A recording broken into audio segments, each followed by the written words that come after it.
To my maths 10 BD. একটি letter শিখলে অনেকগুলো লেটার তৈরি করা যাবে। এই টপিকস নিয়ে আমি বিশ্বময় কুণ্ড তোমাদের সাথে।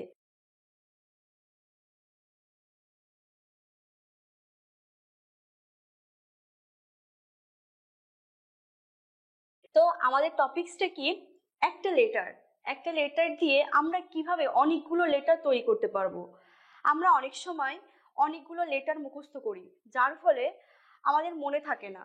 তো আমরা এই টিপসটা ফলো করলে আমরা একটা লেটার দিয়ে অনেকগুলো লেটার তৈরি করতে পারবো। এই লেটারগুলো ক্লাস 5 থেকে JSC, SSC, HSC, job level এইগুলোতে আমাদের কাজে লাগবে। তো চলো আমরা সেটা দেখি কেমন ভাবে শিখলে আমরা অনেকগুলো লেটার তৈরি করতে পারবো। ধরো এইটা হচ্ছে আমাদের একটা খাতা। তো ফার্স্টে আমরা ডেট লিখবো। ডেট লেখার পরে একটু গ্যাপ দিয়ে নিজের জেলার নামটা লিখবো। তো এই জেলার নামটা অনেক সময় আমাদের প্রশ্নে দেওয়া থাকে, অনেক সময় প্রশ্নে দেওয়া থাকবে, আমরা নিজেদের জেলার নাম দিতে পারবো। তারপর ডিয়ার ফ্রেন্ড থাকতে পারে, বাবা মা, ভাই বোন, তারপর যে কোনো নাম থাকতে পারে, সেটা আমাদের কোশ্চেনে উল্লেখ করা থাকবে। ডিয়ার ফ্রেন্ড লেখার পর একটু গ্যাপ দিয়ে এট ফার্স্ট টেক মাই সালাম বালাম, এইটা অনেক সময় আমরা এখান থেকে শুরু করি। তো এটা আবার দুইটা পদ্ধতি লেখা যায়, এক হচ্ছে আমেরিকান স্টাইল আর এক হচ্ছে ব্রিটিশ স্টাইল। তো আমরা যে কোনো স্টাইল ফলো করতে পারি আমাদের চয়েস মতো।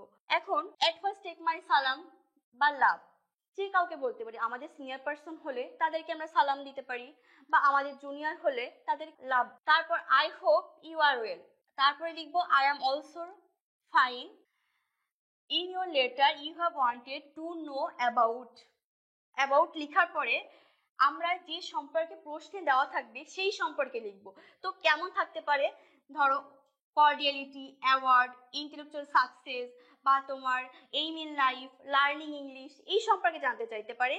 সেই সম্পর্কে অ্যাবাউটের পরে আমরা সেটা লিখবো। তারপর লিখবো আই এম রাইটিং অ্যাবাউট, তারপর যে সম্পর্কে প্রশ্নে উল্লেখ থাকবে সেই সম্পর্কে 2 থেকে 3 লাইন লিখবো।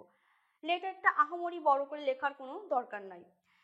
লেখার পরে আরেকটু গ্যাপ দিয়ে তারপর লিখবো no more today, give my সালাম to your parents and love to your younger brother and sister. এরপর আরেকটু গ্যাপ দিয়ে লিখবো ইয়োর লাভিং ফ্রেন্ড, এখানে নিজের নাম লিখবো, অথবা আমাদের কোশ্চেনে নাম দিয়ে থাকতে পারে, সেই নামটা দিব। তারপর মোস্ট অফ দ্য ইম্পর্টেন্ট হচ্ছে স্টাম্প। আমরা অনেক সময় স্টাম্পটা গুলিয়ে ফেলি, কি করি, টুটা এখানে লিখে ফেলি, আবার ফ্রমটা এখানে লিখে ফেলি। তো এটা করা যাবে না।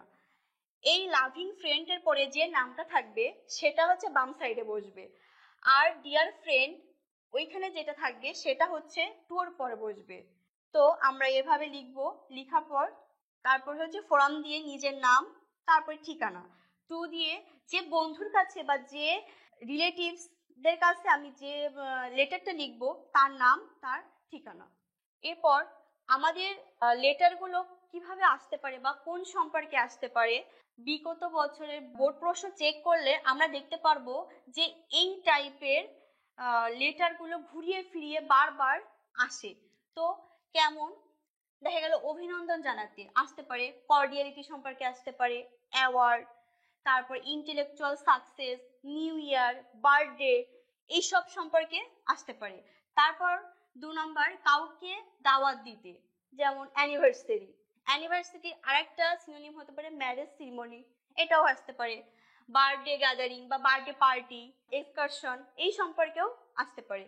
3 নম্বর হলো কিছু করা হলে যদি সম্পর্কে আসতে পারে তোমার ফিজিক্যাল এক্সারশন বা ফিজিক্যাল এক্সারসাইজ, এরকম আসতে পারে। Magazine, journal, heritage site, visiting কুয়াকাটার জায়গায় তোমার কক্সেস বাজার, সেন্ট মার্টিন, যে কোনো সম্পর্কে তোমার আসতে পারে। এছাড়াও ঘুরে ফিরে আসে learning English, aim in life, reading room, debating society, এই সম্পর্কগুলো দেখা যায় যে বিগত সালের বোর্ড প্রশ্নে এরকম সম্পর্কে লেটার এসে থাকে। অ্যাবাউটের পরে আমরা যে সম্পর্কে লিখবো তার কিছু নমুনা বা এক্সাম্পল তোমাদের আমি দেখাই।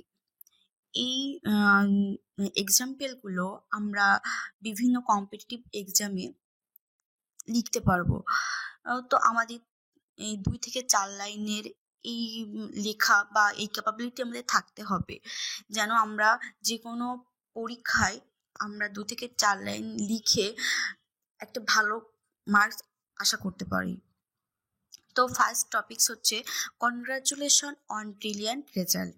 এটা আমাদের বিভিন্ন লেটার বা অ্যাপ্লিকেশন বা ইমেইল বা প্যারাগ্রাফ বা ডায়লগ যে কোনো কিছুতে আমরা দিতে পারবো। তো চলো সেটা দেখা যাক। I am very happy to know that you have got GPA 5 in the SSC exam. Please accept my cheerful congratulations on your brilliant result. We are really proud of you. এই 2 থেকে 4 লাইন দিলে আমরা enough, 2 থেকে 4 line দিলেই enough, আর বেশি কিছু দেওয়ার দরকার নাই। সেকেন্ডটা হচ্ছে prize giving ceremony. Last Sunday our school's prize giving ceremony was held. It was very interesting one. The winners received prize from the chief guest by turns. I personally got two prizes for good result and modesty. Really, it was a cheerful ceremony. Third topics হচ্ছে aim in life. My aim in life is to be a freelancer. There are many reasons behind my choice. It is my dream. Freelancing is a very big platform. It has many sources. আমরা এই ড্রিমের ভেতর যে ফ্রিল্যান্সারটা দিয়েছি, এখানে আমরা doctor দিতে পারি, engineer দিতে পারি, বিজনেস দিতে পারি, যে কোনো টপিকস আমরা দিতে পারি এইখানে। ফোর্থ টপিক হচ্ছে visiting a historical place. It was a summer vacation. I arranged a picnic with some of my friends.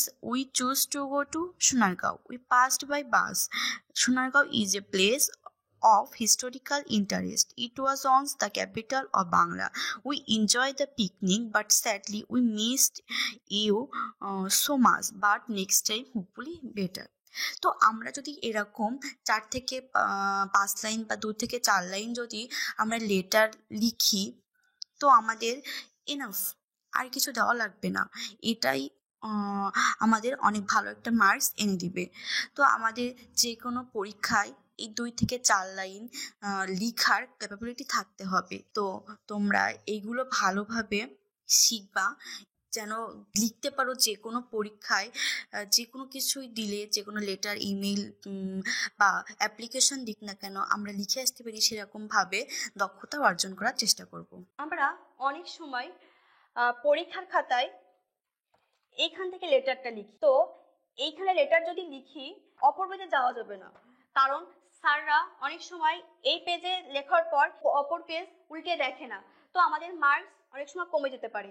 তাই আমরা সর্বদা চেষ্টা করব এই পেজ থেকে লেখার চেষ্টা করব। এই পেজ থেকে লিখলে কি হবে, আমাদের লেটারটা যদি 2 পেজেরও হয়, তাহলেও টিচার অনেক সময় এখান থেকে দেখে এই পেজে যায়। কিন্তু এই পেজে লিখলে এই পেজে কখনোই টিচাররা যেতে চায় না। তো আমাদের অনেক সময় এই লেটারে মার্কসটা কমে যায়। তো আমরা চেষ্টা করব এই পেজ থেকে লেখা শুরু করা। এই পেজ থেকে লেখা শুরু করলে এই পাশে গেলেও কোনো প্রবলেম নেই। খুব ভালো হয় যদি আমরা এক পেজে লেটারটা লিখতে পারি, এটা হলে আরো বেশি ভালো হয়। আর যদি না পারি, তো আমি যেভাবে দেখালাম সেভাবে চেষ্টা করতে, তাহলে আমাদের মার্কস আশা করি ভালো হবে। তো আমরা এই ফরম্যাটটা শিখে রাখার সর্বদা চেষ্টা করব, কারণ এই ফরম্যাটটা শিখে রাখলে আমরা যে কোনো পরিস্থিতিতে, যে কোনো কম্পিটিটিভ এক্সামে এই ফরম্যাটের মাধ্যমে লেটার আমরা লিখে আসতে পারবো, তাহলে আমাদের কোনো অসুবিধা হবে না। তো তোমরা সবাই ম্যাথস 10 বিডি চ্যানেলটিকে সাবস্ক্রাইব করে ম্যাথস 10 বিডি চ্যানেলের পাশে থাকবে, যেন নতুন ক্লাস দেওয়ার সাথে সাথে সেই ক্লাসগুলো তোমাদের কাছে আগে পৌঁছায়। Thanks for everyone.